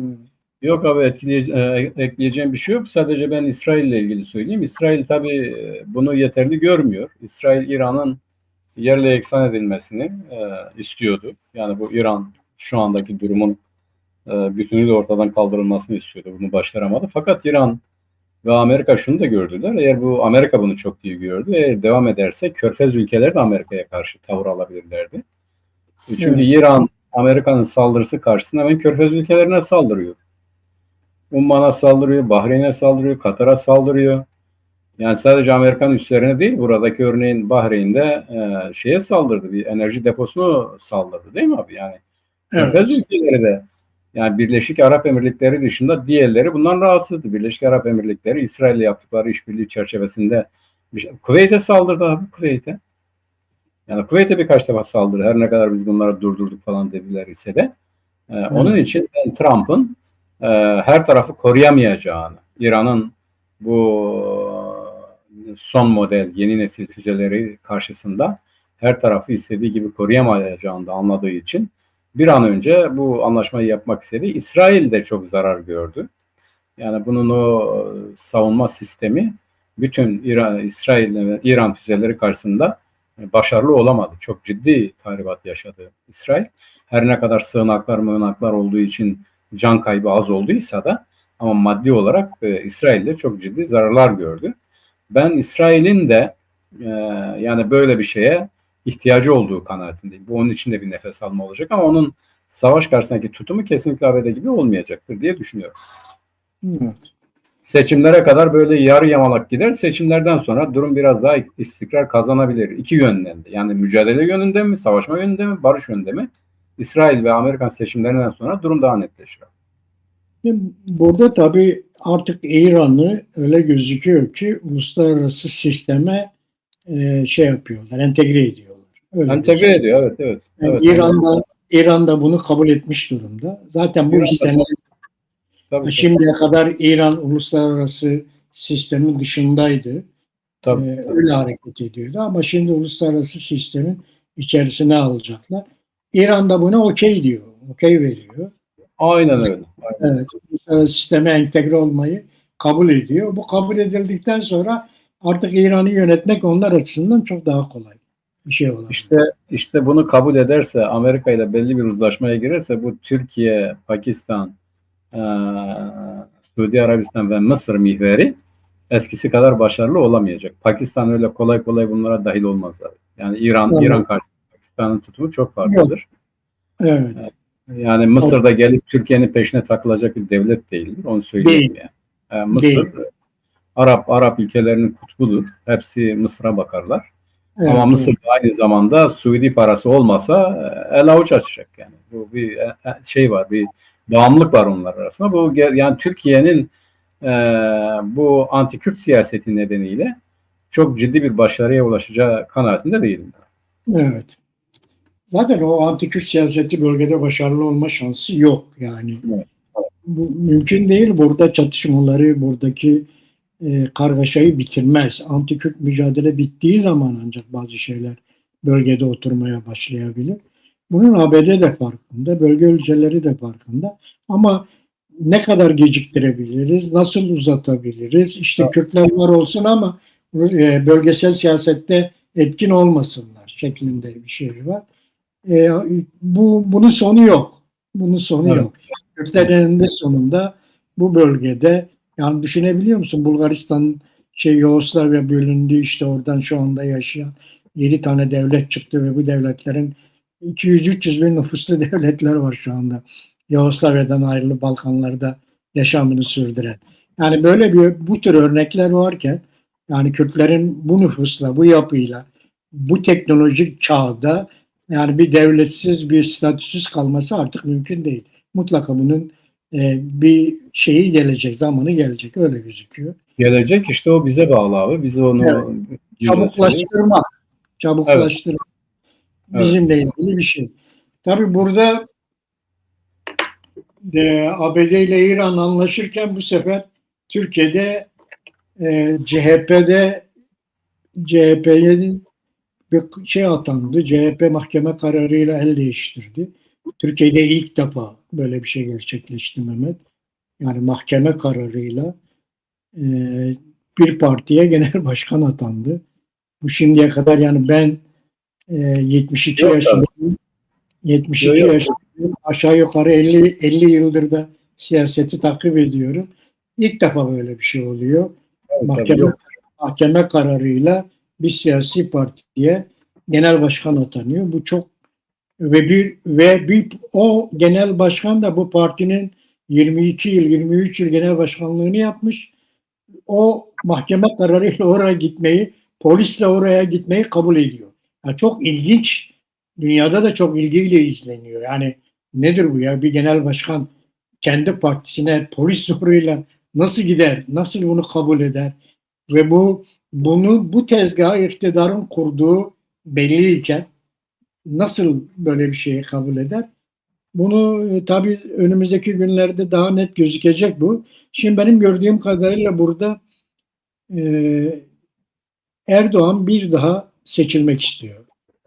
Devlet Bahçeli bunu açıklıyor. Diyor ki evet bir dönem daha Erdoğan'ın kalması gerekiyor diyor. Mehmet Uçum bununla ilgili açıklama yapıyor. Evet bir dönem daha açıklama kalması gerekiyor. Zaten bu tür liderlerin daha önce de konuştuk. En büyük tehlikeleri, gördükleri tehlike seçilememe korkusudur. Yani bir daha seçilememe korkusudur. Şimdi bunun önünü açmaya çalışıyorlar. Niye? 2 dönemi doldu. Öyle yasal olarak bir takım hemen aday olamayacak. Aday olması için meclisin karar alması gerekiyor. İşte şimdi bunun peşinde koşuyor hükümet. Bunu bir de şeyi gördü. Yani bu Macaristan seçimlerinden sonra eğer muhalefeti kendi başına bırakırsam iktidarı devirebiliyor. Macaristan'da bu Macaristan'daki seçimlerden hemen sonra CHP'ye yüklenmeye başladılar. Çünkü eskiden hani bir muhalefet için fazla bir şey yani tutuklamalar yapıyorlardı. Cumhurbaşkanı adaylarını tutukluyorlardı ama muhalefeti topyekün şey yapmıyorlardı. Şimdi Macaristan seçimlerinden aldıkları dersle muhalefeti tamamen yok etmek, seçime katılamaz hale katılamaz veya katılsalar bile çok zayıf bir şekilde katılmalarını sağlamak için tedbirler alıyorlar. Benden gözüken bu. O öyle abi ama biz zaten başından beri şunu söylüyorduk ya bu CHP, bu Özgür Özel miting, bu şu falan filan yapıyor ama bunlar bu devletin bir kesiminin kendilerini topun ağzına koyduğunun farkında değiller mi diyorduk her zaman abi, hatırlıyorsun, her zaman söyledik bunu ya, dedik bunlar anlamıyor, bu yani devlet bunu kapatacak ya da bunu işin dışına yetecek, yani bunlar palyatif tedbirlerle hareket ediyorlar falan. Şimdi o noktaya geldik, tabii daha tam o noktaya gelmedik, o noktaya da gelebiliriz, öyle bir risk de var. Dikkat edersen abi, sen işte güzel izah ettin, yani bu bir parti başkanlığına mahkeme kararıyla biri geliyor. Şimdi devletin başına bir atama yaptı. Yani Cumhuriyet Halk Partisi devleti kuran bir partidir. Ama aynı zamanda hala devlettir. Zihniyet olarak öyledir. Şimdi bu devlet değişen bu partide, yani bu partinin yeni ilişkileri çerçevesinde, şu andaki güç dengeleri içerisinde bunu geleceğin yöneticisi olarak görmek istemiyor. Yani şu andaki mantalite, hani Demirel'in bir tabiri vardı. Yani devlet baştır, hükümet şapkadır. Şimdi bu baş böyle bir şapka istemiyor. Ya da bu şapka artık o başı reddediyor. O baş için dar ya da baş için rahatsız edici bir unsur olarak görüldüğü için devlet kendi başına uygun bir şapka atadı. Kılıçdaroğlu böyle bir şey. Fakat Kılıçdaroğlu da önceden partinin başındayken o başa uygun bir şapka değildi. Nasıl oldu da buraya geldi? İşte bir uluslararası gelişmeler, Amerika ile İngiltere ve Batı arasındaki çelişkiler, bu Orta Doğu'da özellikle yeni statükonun belirlenmesi hadisesi vesaire. Bütün bu gelişmeler içerisinde olaya bakarsak biz neden böyledir bunu anlayabiliriz.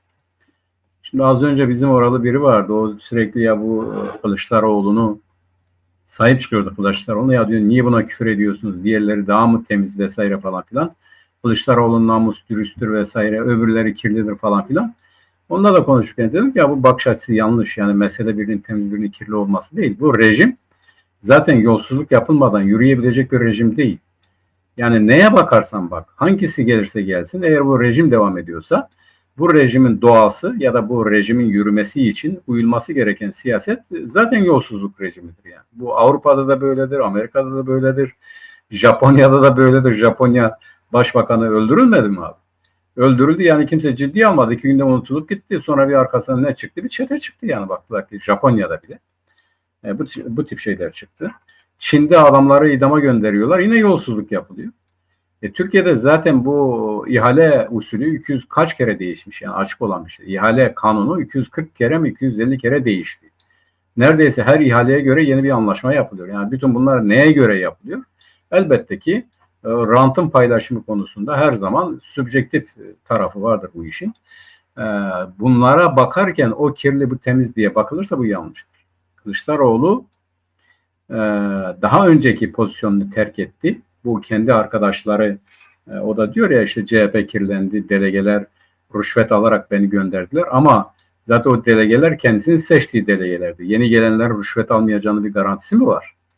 O birisi çıkıp onu söylediği için bilinir hale geldi. Yani bilinmese ne olacak? Zaten delegeler her zaman belli çıkarlar karşısında oy kullanıyorlar. Yani bunu sadece bir ideoloji, bir düşünce, bir mefkure çerçevesinde hareket ettiklerini söylemek çok yanlış. Türkiye gibi ülkelerde böyle olmuyor. Şimdi Kılıçdaroğlu uluslararası yeni saflaşmalar çerçevesinde mevcut hükümet ile ya da devletin mevcut kısmıyla tavır aldı. Ve ne dedi geçen gün bir televizyon programında dedi ki dünya yeniden şekilleniyor. Bakın dedi Amerika orası burası geliyor. Eski Osmanlı topraklarına egemenlik kurmaya çalışıyor. Türkiye dedi tabii ki dedi bu eski Osmanlı topraklarına gitmeli, güçlenmeli. Orada dedi kendisini yeniden kurmalıdır. Şimdi eskiden ne diyordu? Bunlar Osmanlıcıdır, yayılmacıdır. Biz buna karşıyız diyor. Öyle değil mi abi?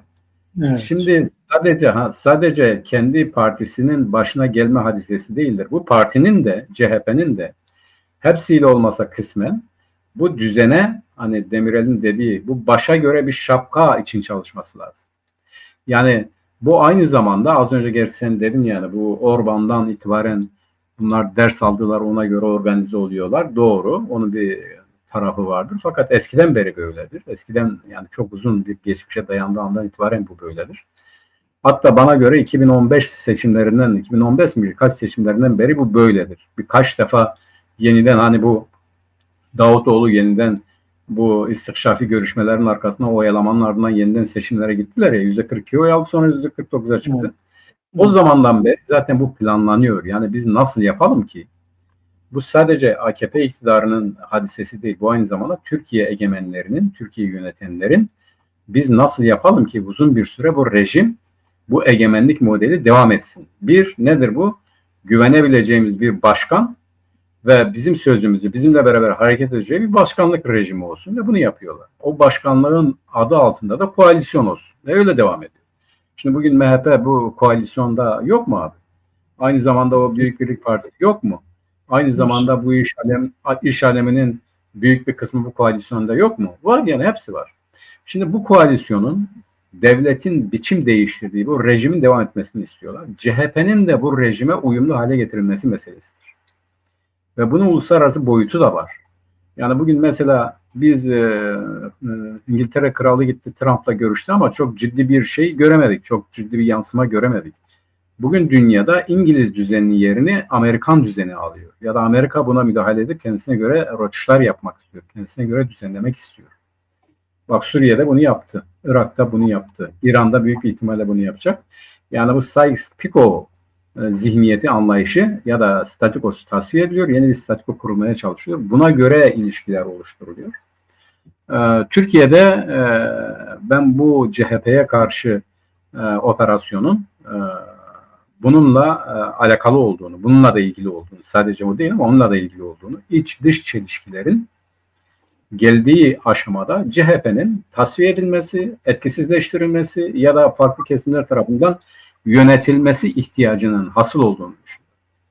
Şimdi büyük bir ihtimalle bunlar bu partiden ayrılacaklar. İzmir Belediye Başkanı istifa etti abi biliyorsun. O CHP'nin dışına çıktı. Şimdi öyle görünüyor ki bak kayyum olarak atanan yani bu mutlak butlan kararıyla beraber yönetime gelen yani eski yönetim hepsinin kendi işine devam etmesi lazım. Dikkat edersen Kılıçdaroğlu yeni MYK belirledi, yeni meclis belirledi. Diyor ki aynı zamanda o şeyde diyor ki ya bu delegeler kirliydi diyor. O zaman seçme hakkı onları değiştirmemiz lazım diyor. Oysa mutlak butlan da şudur. Yani daha önceki yönetim gelecek ancak o yönetimin yapacağı tek şey kurultaydır. Kılıçdaroğlu ne diyor? Hayır diyor, ben onlarla kurultayı yapmayacağım diyor. Ben her şeyi değiştireceğim, parayı temizleyeceğim, arındıracağım diyor.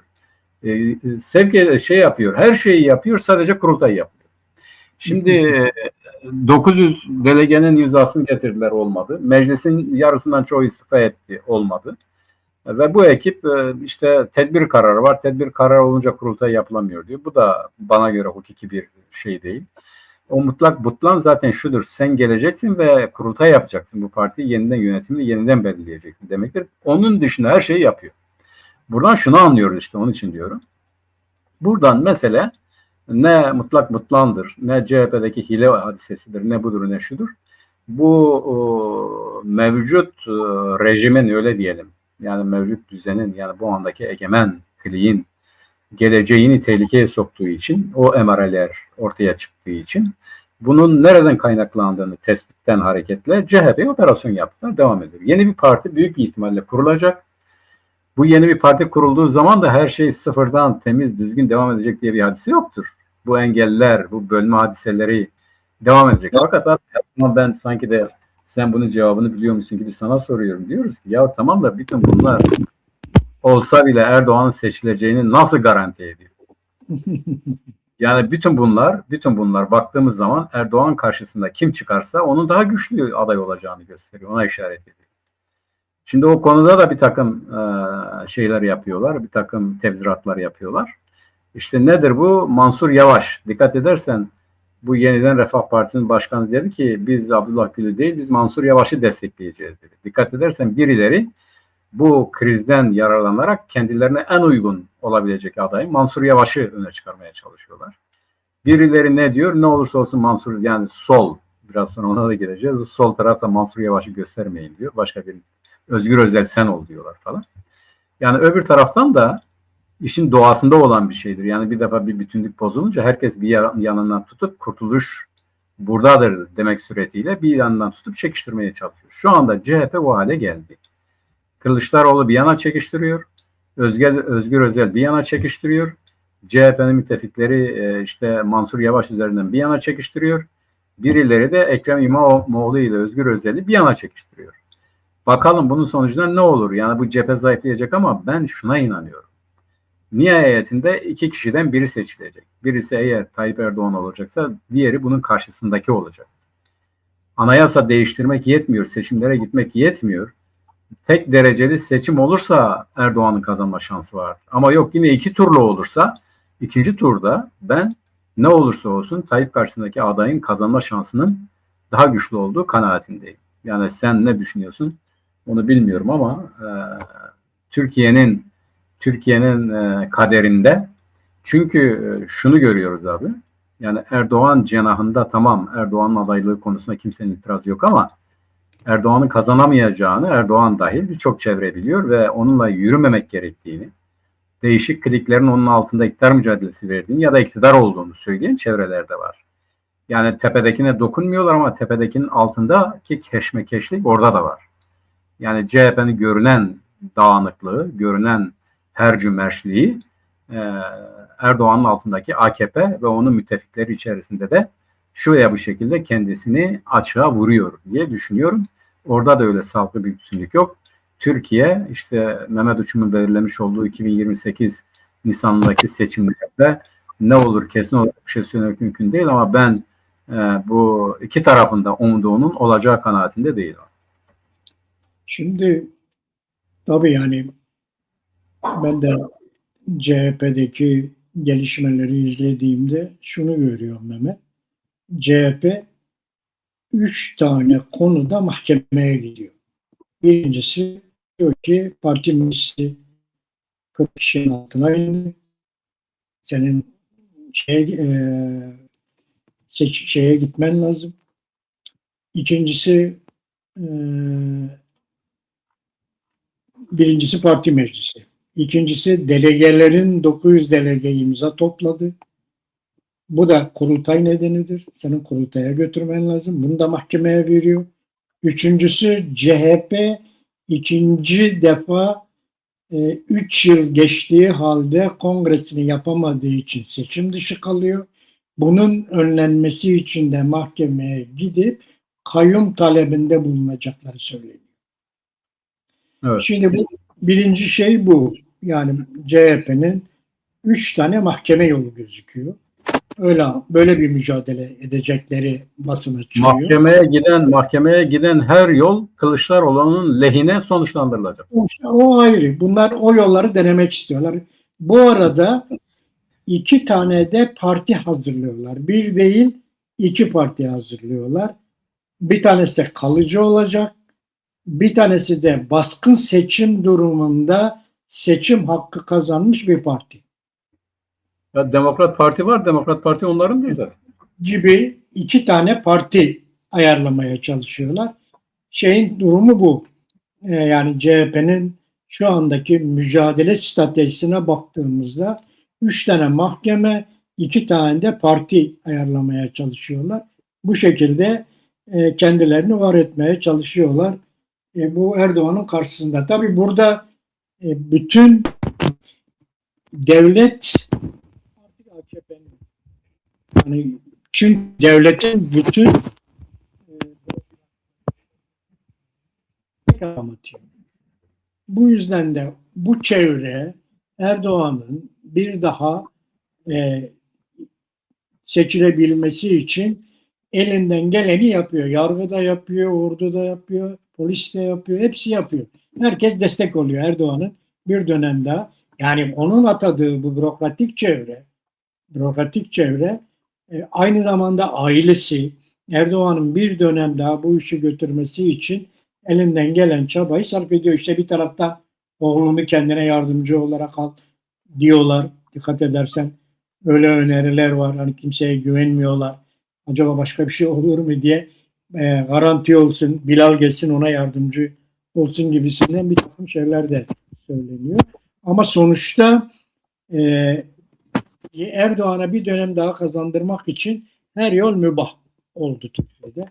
Şimdi Bir ek yapayım bak. Orada işlerin aynı CHP'deki gibi yekpare gitmediğini sen dedin ya, Bilal gelsin yardımcı olsun diyor birileri. Evet. Birileri de diyor ki Berat gelsin diyor. Berat gelsin diyor. Doğru. Abi. Onu söyleyenler de çıktı. Evet, işte onu söylüyorum. Orada da bir bütünlük yok yani. Her tarafta aynı keşmekeşlik devam.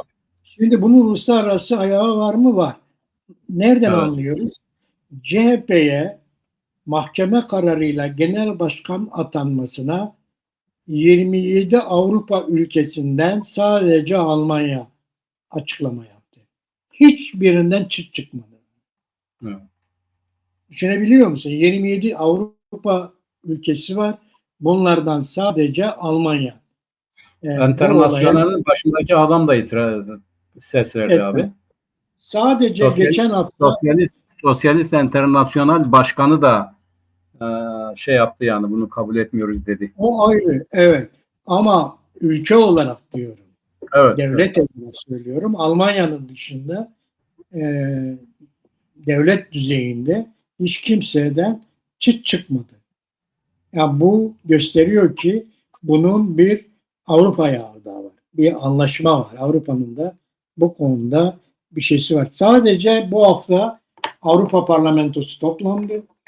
Avrupa Parlamentosu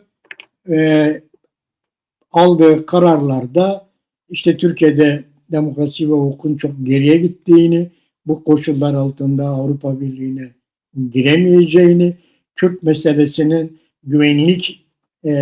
güvenlikçi çözümlerle sonuca gidemeyeceğini, artı bu CHP meselesinde, Selahattin Demirtaş meselesinde bir de bu kararları veren Adalet Bakanı'na yaptırım getirilmesi konusunu Avrupa Parlamentosu 381 oyla, yani iyi, evet, bir oy.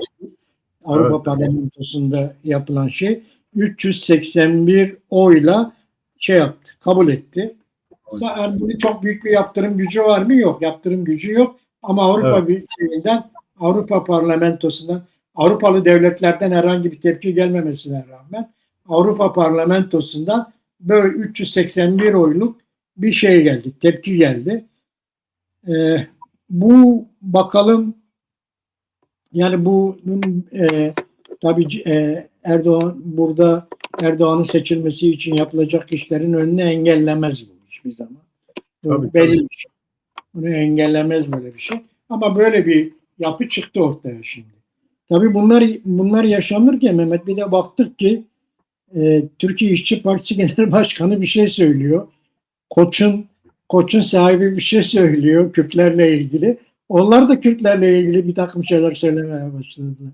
Evet, evet. Abi şimdi yani gerçekten bu bizim açımızdan sürpriz olan bir şey yoktur. Biliyorsun bu siyasi cenahla sen az önce söyledin 50 senedir bu işle alakalıyım. 50 senedir de biz biliyoruz ki Türkiye solunun bu Kürdistan meselesi konusundaki tutumu çok az bir kısmı dışında hep aynıdır abi. Yani ne yaparsan yap, bu Kürtlerin hakları ile ilgili bir şey söylemeyeceksin ya da onlardan yana olmayacaksın. Hatta bugün Kılıçdaroğlu'nun içerisinde bulunduğu dram da, yani bunun farkında mıdır değil midir onu bilemiyoruz. Farkındadır muhtemelen. Ne dedi Meral Akşener? Ben işte bir Kürt ve Alevi mi başkan seçtirecektim dedi. Değil mi? Evet. Bunu söyledi. Şimdi eskiden biz diyorduk 3K, işte bu 3K'nın olduğu yerde geriye kalan hepsinin zihniyeti aynıdır. Bir tek zihniyet vardır. Anti 3K'cı bu zihniyet. Rahmi Koç'ta Kürt kadınına karşı dile gelir. Bu Erkan Baş'ta ana dil konusunda, Kürtçe konusunda dile gelir. O diğerinde TKP'nin başında bir millete karşı bu dile gelir. Yani bu zihniyet aynı zihniyettir. Her bir yerdeki zuhur biçimi sadece biçimsel olarak farklı arz eder ama her tarafta, her zihniyette, her akılda, her düşüncede bu vardır. Hatırlıyorsun abi bir ara İzmir'de yine bir toplantı olmuştu. Oraya gittik ya beraber. Bir Evet. kardeşimiz ne dedi? Yani ben işte orada şeyi söyleyince ya işte bu yani yeryüzünde bu aynen kişinin doğması, büyümesi, buluğ çağına erdikten sonra da evlenmesi, çala çocuğa karışması gibi bir şeydir bir milletin devlet kurması. O da öyledir. Milletler oluşur, devlet kurar, ayrılır ya da birlikte hareket eder ama o bir insanın buluğ çağına erip evlenme hakkı kazanması gibi milletler de bir müddet sonra devlet kurma hakkı kazanırlar. Bu onların hakkıdır yani bunu önleyemezsin. Bu doğal bir gelişme demiştim. Oradaki arkadaş ne demiş tabii iyi hatırlıyorsun. Ya tamam da ama ben sizin ayrılmanızı istemiyorum. Şimdi yani işin bu düzeyde düşünülmesi gerçekten garip bir hadisedir. Oysa onu diyen vatandaş ne Kürdistan'ı görmüş, ne Kürdistan'a gitmiş. Yani iyi kötü bir şeyi yok. Sadece o sosyalistlikten ileri gelen ya biz niye ayrılalım gibi. Yani mesele bu değildir. Yani mesele işin kişisel, bireysel bir tarafı marafı yoktur. Bu doğal bir hadisedir. Ya da toplumsal bir hadise, doğal toplumsal bir hadisedir. Milletler bir zamanlar neydi abi? Yeryüzünde kaç tane devlet vardı? Sayabiliriz. Almanya, Fransa, İngiltere, Hollanda, Portekiz, Osmanlı falan filan bunlardan ibaretti. Değil mi? Amerika bile yoktu. 228 yıl önce Amerika'da yoktu abi. İngiltere toprağıydı, Fransa toprağıydı. Yani saysan 20-25 tane devlet vardı. Ne oldu bunlar? Şimdi 187 tane devlet var. Ama en azından bir o kadar da devletsiz halk var. Yani bugün Hindistan'a git. Hindistan'da 400 tane şey var. Sırf 400 tane devleti oradan çıkarırsın yani. O etnisiteler çerçevesinde hareket edebilirsin. Şimdi bu oluşuyor. Yani bugün Kürt milleti de blok çağına ermiş. Kendi kendisini yönetmek istiyor. Yani bunun karşısında durmak gericiliktir. Şimdi Türkiye'de bunu algılayan, buna göre hareket eden çok az insan var. Ama siyasi hareket yok. Bak çok önemli. Çok az insan var, düşünür var ya da entelektüel var ya da devrimci var ama bunu gerçekten böyle düşünen. Mesela işte çoğu Lenin'e referans eder ama Lenin ne diyordu Finlandiya konusunda kendisini eleştirenlere diyor ne dediler Lenin'e sen Fin burjuvazisine bir ülke emanet ettin. Ne demişti Lenin? Ya ben şuna inanıyorum. Her milletin içerisinde devlet kurmak bir haslettir ve bu haslet gerçekleşmeden yani milletler kendi devletlerini kurup onu doyasıya yaşayıp tüketmeden ulusların birliği oluşamaz diyor. Aynen budur ya bu ya işin özeti budur. Şimdi sen Lenin'e inanıyorsan böyle hareket etmelisin ya da Marx'a inanıyorsan Marx ne diyordu? Yani eğer bir milletin bağımsızlığı ya da devlet kurma hakkı genel anlamda demokratik bir muhteva öz içeriyorsa bu desteklenir diyor. Yani İrlanda'ya bir zaman karşı çıktı, sonra destekliyordu. Neden? İrlanda'ya karşı çıkarken İngiliz işçi sınıfı ayaklanmış durumdaydı. Yani bunu bölmemek lazım diyordu. Ama İngilizler gerileşince İrlanda'ya bağımsızlık dedi. Polonya için de bunu söyledi. Ya da Polonya konusunda işte diyelim ki hatta Marx onun bağımsızlığını savunduğu için Rosa Luxemburg bile Marx'a karşı çıktı. Değil mi abi? Yani bütün bunlar milletler meselesinde nihayetinde Marksistlerin de sosyalistlerin de nihayetinde geldikleri yer, yani kendilerine öyle diyorlar. Bu Erkan Baş hani bir laf vardır, işte şecaat arz ederken sirkatin söyler diye. Kıpti şecaat arz ederken sirkatin söyler. Yani kendisini övmeye kalkarken suçunu itiraf ediyor. Aynısını yaptı. Biz dediğimizde ısrarlı ve kararlıyız. Türk milliyetçiliğine verdiği bir mesajdır ve hepsi bugün Türkiye'de solu sağıyla beraber milliyetçilik üzerinden güçlenmeye çalışıyorlar. Topluma verdikleri mesaj hep milliyetçiliktir. Bunun üzerinden bir yerlere gelmeye çalışıyorlar. Bunun üzerinden puan toplamaya çalışıyorlar. Ama tabii bunun deşifre olması, hani diyorlar ya işte kim söyletti diye. Yani bunun yeniden gündeme gelip yeniden bu şekilde izah edilmesi, bu şekilde dile getirilmesi de iyidir. Şimdi millet olarak ben bir güvensizlik vesaire yaratmak istiyorum. Her milletin hakları vardır. Kürt milletinin de hakları vardır. Bundan dolayı birileri bizim hakları tanımıyorsa bu yanlış. Ancak bizim de herhangi bir milletin hakkı hukuku karşısında saygısızlık hakkımız yoktur ya da görevimiz yoktur. Kürtler herkes karşısında kendi haklarının bilincinde olmalıdır. Yani basit konuşalım. Bugün bir Kürt vergi veriyor mu? Veriyor. Askerlik yapıyor mu? Yapıyor. Yani bir suç işledi mi ceza alıyor mu? Alıyor. Bak dikkat et. Bütün bu alanlarda diyorlar ki sen ergen birisin. Yani yetişkin birisin. Sen cezayı, ödülü, bunu şunu hak etmiş birisin. Ama Kürt aynı zamanda diyor ki kardeşim tamam bu böyleyse ben yani ergenim. Kendi kendimi yönetebiliyorsam, suçu cezayı hak ediyorsam ben kendi kendimi yönetmek istiyorum. Senin burada ne işin var? Ben kendi kendimi yönetebilecek duruma gelmişim. Hayır diyorlar sen kendini yönetemezsin. Neden her şey kuralınca işliyor da ben kendimi yönetmek istiyorum'a gelince siz hep bir ağızdan kiminiz güya bizim iyiliğimizi düşünerek kiminiz de zaten nefretinizden o gerici zihniyetinizden hareketle hayır olmaz diyorsunuz. Bu toplumsal gelişmenin doğal bir sonucudur. Bunu böyle karşılamak lazım. Kürtler artık kendilerini yönetebilecek düzeye gelmişlerdir. Kendilerini yönetmek aşamasındadırlar. Bunu biliyorlar, yapıyorlar. Bu kadar acıya, ızdıraba, bu 100 yıllık, 150 yıllık sıkıntıya rağmen bundan vazgeçmiyorlar. Bak bir örnek oldu Güney'de abi. Ne oldu? Yüzde kaçla referandum onaylandı? %92 ile. Evet. Yani şimdi bu %92 o insanların %92'si bir de o referanduma katılan sadece şey değil Kürdistan bölgesindeki herkes katıldı. Yani Arabı, Türkmeni bunu hepsi katıldı. Hepsi oy kullandı. Ve orada bağımsızlık yönünde kaç kişi oy kullandı? %75 katılım oranı. %75'in %92'si de evet biz bağımsız Kürdistan yanayız dedi ya. Yani bugün gelin Türkiye'de uluslararası gözlemciler bunlar şimdi bir yoklayın bakalım Kürtler ne diyor? Kendisini yönetmek istiyor. Herkes kendisini yönetmek istiyor. Onun için bu Erkan Baş'ın hezeyanı ya da milliyetçilik üzerinden verdiği bu gösterdiği bu tepki ya da kararlı bir şekilde izah ettiği kendi görüşleri iyi olmuştur, isabetli olmuştur.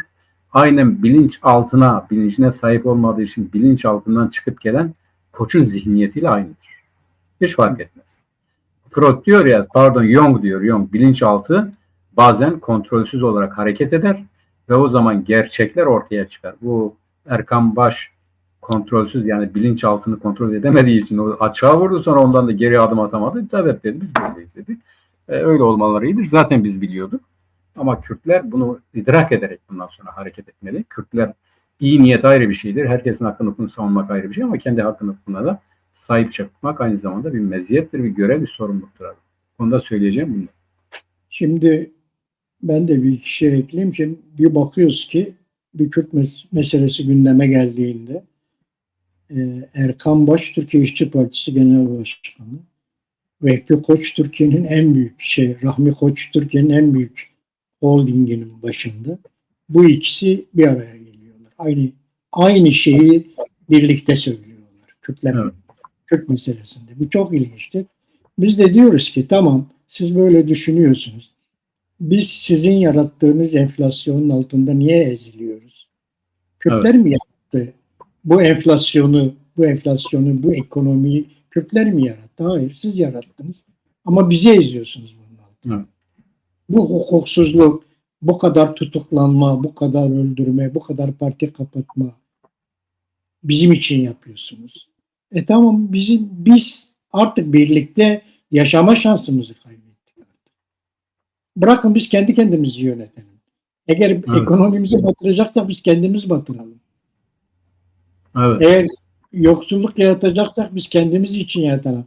Başkasının yarattıklarının altında ezilmeyelim.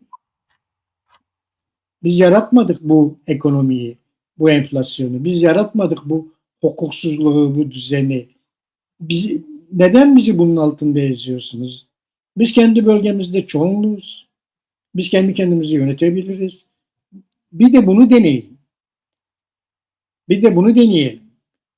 Biz kendi kendimizi yönetebilecek, sen dediğin gibi erke artık sahibiz. Bunu güneyde gösterdik zaten yani. Var böyle bir erkimiz yani.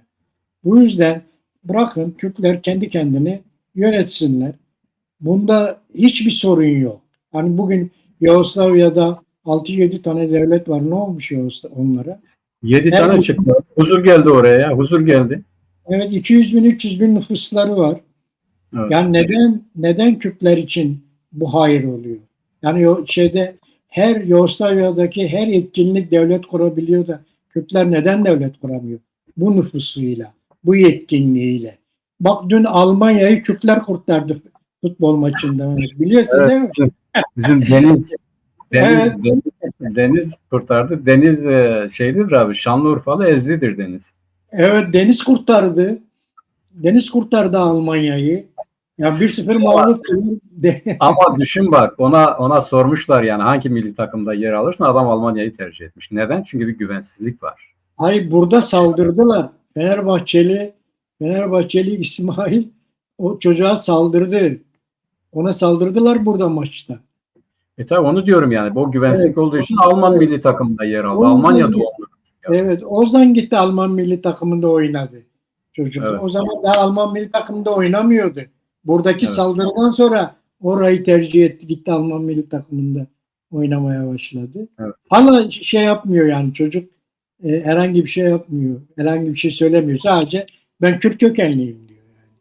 Ama o güzel bir şey abi. Bir de adam yani bilincine, milletine sahip çıkıyor. O önemli. Evet. Bir de Diyarbakır forması giydi. O da önemli. Evet, yani, o da. Yani milli kimliğine sahip çıkması önemli tabii. Yani bunlar, önemli. Sadece yani, bu. Bırakın Kürtler kendi kendini yönetsinler. Kürtler kendi kendini yönetebilecek düzeydeler. Artık bu dünyanın sonu değil. Yani Yugoslavya'da 300 bin nüfuslu devletler oluyorsa ya bu kadar büyük bir nüfusla Kürtler kendi kendini niye yönetemezsinler? Niye bu imkanları? Niye başkasının enflasyonunda, hukuksuzluğu altında ezilsinler? Ya bize yaptıkları zulmü en son kendilerine taşıdılar. Kendileri de onu bilmelidirler. Birini ezen kendisini de ezer. Asla özgür olamaz.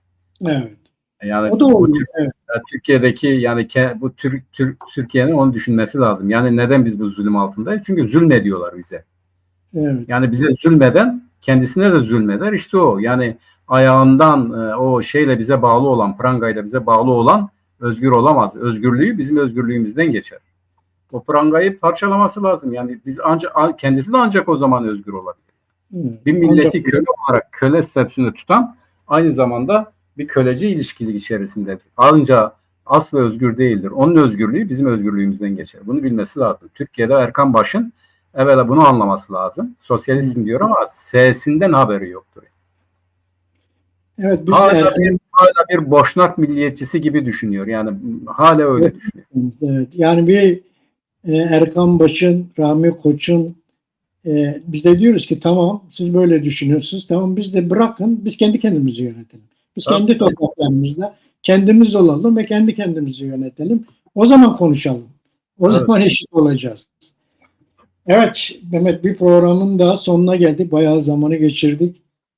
Evet, sevgili Çarpel Medya izleyicileri, Bir Siyasetin Gündemi programının daha sonuna geldik. Önümüzdeki hafta yeni bir siyasetin gündeminde buluşmak üzere. Herkese şevbaş Mehmet. Şevbaş abi.